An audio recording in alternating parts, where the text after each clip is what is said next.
Did you see that McDonald's is no longer the largest fast food chain? Oh, is it the Chinese boba place? It is. Yeah, I heard about this from Stefik, our Was Up Beijing researcher. Yeah, China's Mixu is now larger. Two big capitalist dubs for China recently, which they had the largest grossing animated movie in human history.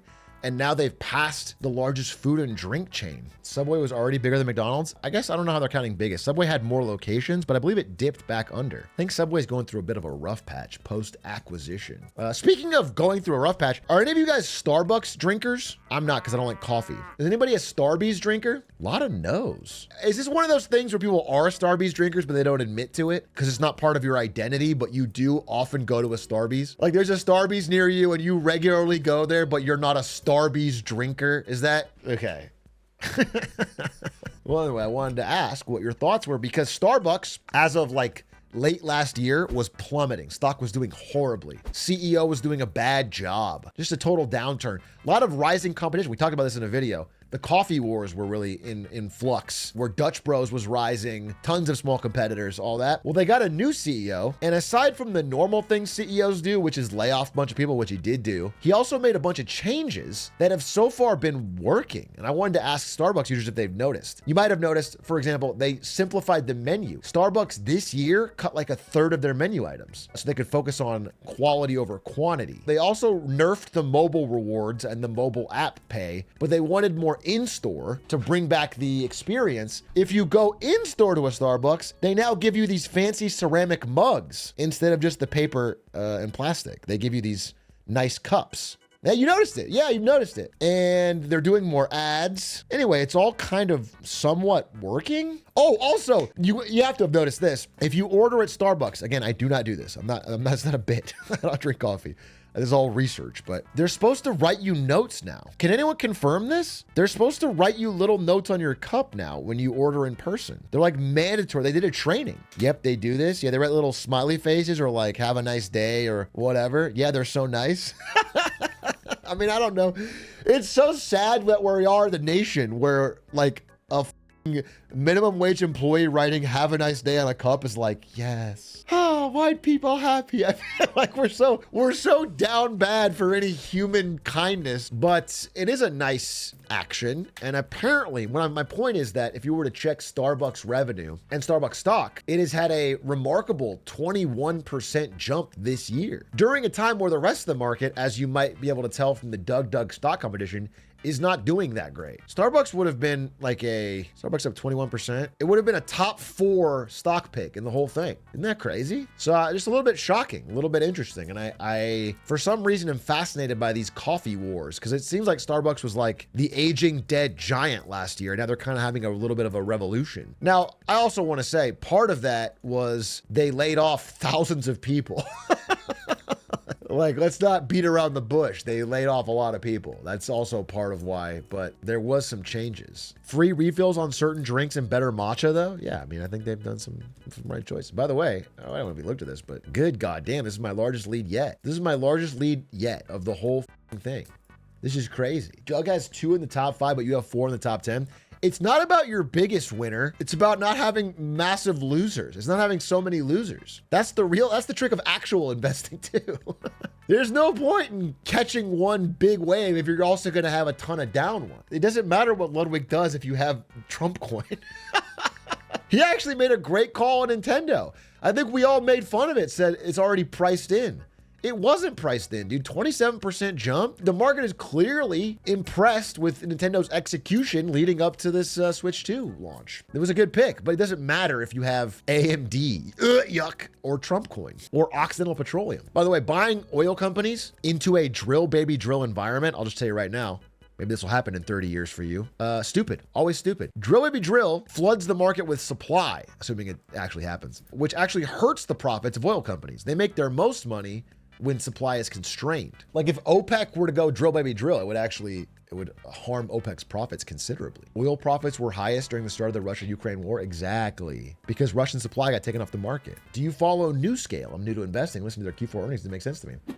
One thing I would recommend, this is probably the best use I've found for ChatGPT, is feed the entire earnings transcript in there and try to ask it the questions you want to ask. I have not followed NewScale. I mean, I know of NewScale, but I didn't follow their earnings call. That shit's one of the best uses. It's actually such a great summarization tool and a really terrible thinking tool, but that's an actual use case. Earnings calls are really boring and have a lot of filler. And all the times they try to put in the filler to distract you from the one key thing that's important. Like if you were, I don't know, McDonald's, you'd be like, our new Happy Meal's coming out and people are really loving it. It has a really high social media buzz. Our revenue in the Northeast store sales is up 0.48%. There was a huge rat poison leak into their food.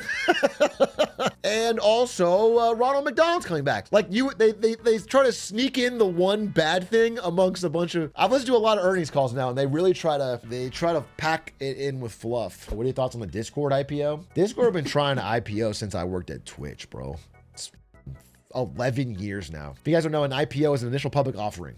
That's where a company like Discord, it's a private company, goes public and you can buy stock in it on a stock exchange. Discord's problem is they don't have good revenue. They don't make any fucking money. The Discord store was a flop. Discord Nitro makes almost nothing. They haven't figured out how to like make ads. They just don't make a lot of money. And they've been trying to figure that out before they go public. So it has like a nice revenue growth, but they don't have it. So they're just going to do it. I guess they just dump out. The investors are tired of waiting. I do think people use Discord all the time. If someone had the right idea, they could. Here's the problem though. This has happened a million times in history. There's a cool tech thing that everyone's using. Somebody goes, all right, all we have to do is monetize those users. So they buy it and then they start making it worse.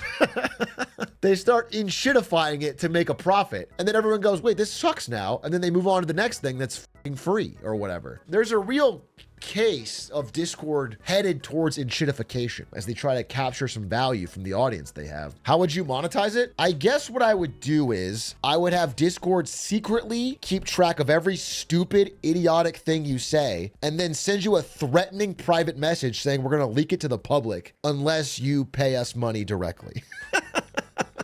I would make Discord a blackmail-based service. Like I would find the general chat message where you go, yawn, this kitty's eepy.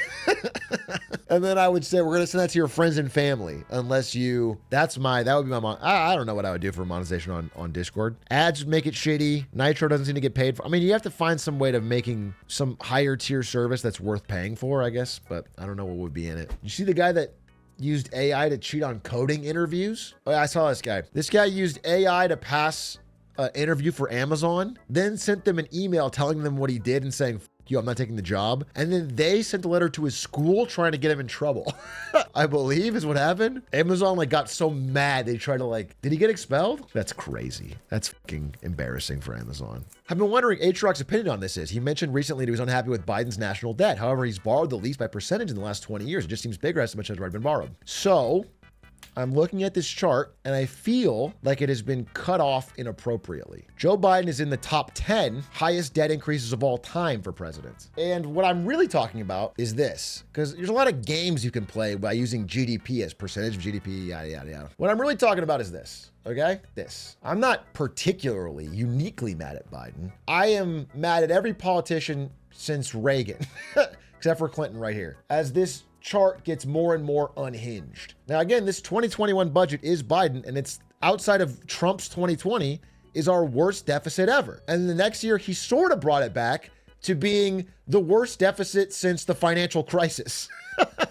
And then in 23 and 24, it got worse again. It wasn't like it started back up so you know what I'm saying? Can you really blame Obama? Yes, I can, I will, and I do. Every president has been reluctant to ever take any pain, especially to the financial sector, during their term. So things constantly get bailed out. So the problem gets bigger for the next generation, the next president. And the bailouts have to get bigger and bigger and bigger. And the asset price inflation gets more and more extreme. And the regular person gets more and more priced out of buying stocks or housing. That's my stance. I'm not particularly uniquely mad at Biden, but I don't let him off the hook at all, especially for his 23 and 24 budgets, which got significantly worse during a time where he was saying the economy was quote unquote good. He had wartime. He had World War II era budgets during a time where he was like, everything's good, unemployment's down. That's my answer to that question. Hopefully that's succinct enough. I was on Squeaks' stream, did a little podcast, talked about Clancyville and the funding I'm raising to help starving children there. Thank you for standing up for the people of Clancyville. Listen, thank you for saying this.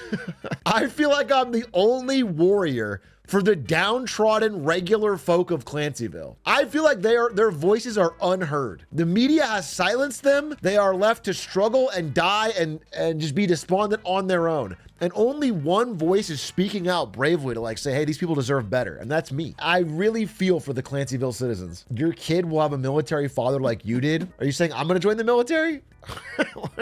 What are you trying to say? I'm not joining the fucking military. Oh, you mean like the military revolution against Clancyville? Yeah, I guess. I mean, we're all gonna have to take up arms. You know what I'm saying? We're all gonna have to take up arms to fight against. I'm gonna do one of these. Wait, what's this? Oh, the one-handed? To fight against Clancyville.